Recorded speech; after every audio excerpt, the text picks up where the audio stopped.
Today, we are diving deep into one of the most incredible pieces of biological engineering in our entire body, the human eye. Welcome to Microscopic Marvels.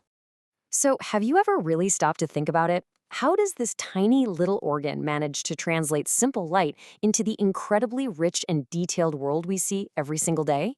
Well, that is exactly what we're going to unpack. Let's follow the path of light, step by step, as it travels through this amazing structure. Our journey starts right at the very front door, the eye's outermost layer, known as the fibrous tunic. Now, you can think of this as the eye's protective armor. It's this tough, resilient coat that gives the eye its shape and protects it from, well, everything. The first thing our light ray hits is the cornea. It's like the crystal clear glass on a watch face. It has to be perfectly transparent, which is why it's avascular. It has absolutely no blood vessels. This clarity is everything, because the cornea does the first and most powerful bending of light. It's really doing the heavy lifting for focusing. And here's something that might surprise you. This simple-looking clear dome isn't just one thing. It's actually a super sophisticated structure made up of 6 distinct layers. Yup, 6. Knowing these is a classic exam question, so pay close attention. Okay, so let's peel them back, starting from the outside and moving in. You've got the epithelium, which is the protective outer skin, then comes Bowman's membrane, followed by the stroma. That's the main structural part, making up like 90% of the thickness. Next is Dua's layer, then Decimett's membrane, and finally the endothelium on the inside, which works like a tiny pump to keep the cornea from getting waterlogged and cloudy. Now, moving around from the clear cornea, the rest of that outer coat is the sclera. If the cornea is the window, the sclera is the tough, white protective wall that makes up the back 3/4 of the eyeball. You know it as the white of the eye. Okay, let's head deeper inside. Our light ray has made it through the cornea. Now we need to control it.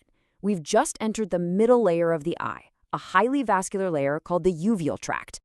And the star of this layer is, of course, the iris. That's the colored part of your eye. It works exactly like the aperture on a camera. Right in the middle, you have the pupil, which is really just a hole that can get bigger or smaller to let in just the right amount of light. So how does that happen? Well, it's all about a constant tug of war between 2 tiny muscles.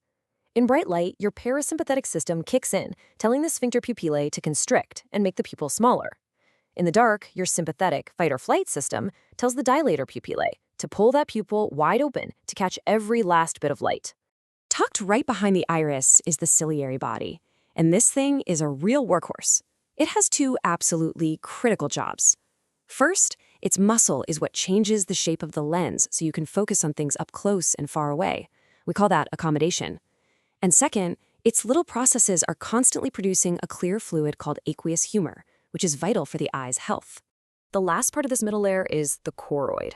It's basically a dense mat of blood vessels lining the inside of the sclera. Its whole job is to be the primary nutritional supply line for the light-sensing cells of the outer retina. Super important.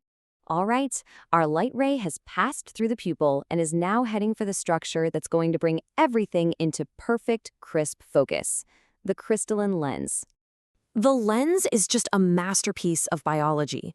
It's totally transparent, biconvex, meaning it bulges out on both sides, and just like the cornea, it's avascular. Now, remember, the cornea did the big initial bend of the light. The lens's job is all about the fine-tuning, making those tiny adjustments to make sure the light lands perfectly on the retina. So what's it made of? Well, it's wrapped in a flexible elastic capsule. Just underneath that, there's a single layer of epithelium. But the bulk of the lens is made of these incredible, long, thin lens fibers, all packed together perfectly to form a softer outer cortex and a denser, harder nucleus in the center. And that brings us to the final stop on our journey. The light has been bent and focused, and now it's about to hit the most critical part, the retina. This is the neural screen at the very back of the eye where the magic really happens, where light gets turned into electrical signals the brain can understand. And when I say it's complex, I mean it's mind-bogglingly complex. How complex? The retina is made of 10, that's right, 10 distinct layers of neural tissue. Each layer has a specific job in processing that incoming light signal. Now, the real superstars here are the photoreceptors. And you've got 2 types, rods and cones. Rods are your night vision specialists. They're super sensitive to dim light and are found mostly in the periphery. Cones, on the other hand, are all about bright light, color, and fine detail. They're packed into the very center of your vision. And speaking of the center, the retina has a few key landmarks. The macula is the area responsible for your sharp central vision, what you're using to read this right now. At its very heart is the fovea, a tiny pit that contains only cones, giving you your sharpest vision. And then you have the optic disc. This is where the optic nerve leaves the eye, and since there are no photoreceptors here, it creates a natural blind spot.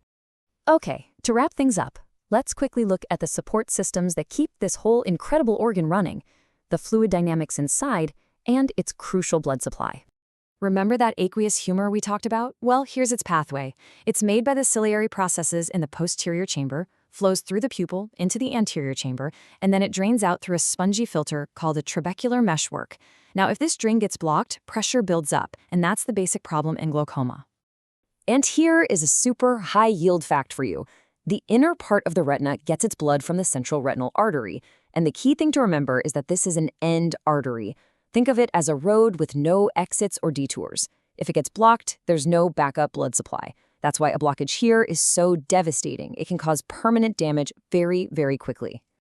So let's do a quick recap. From the 6-layered cornea at the front to the 10-layered retina at the back, we've seen how every single part, from the iris controlling light to the lens fine-tuning focus, works in perfect harmony. It is an absolutely incredible system. If you liked this video, then please like, comment, and subscribe.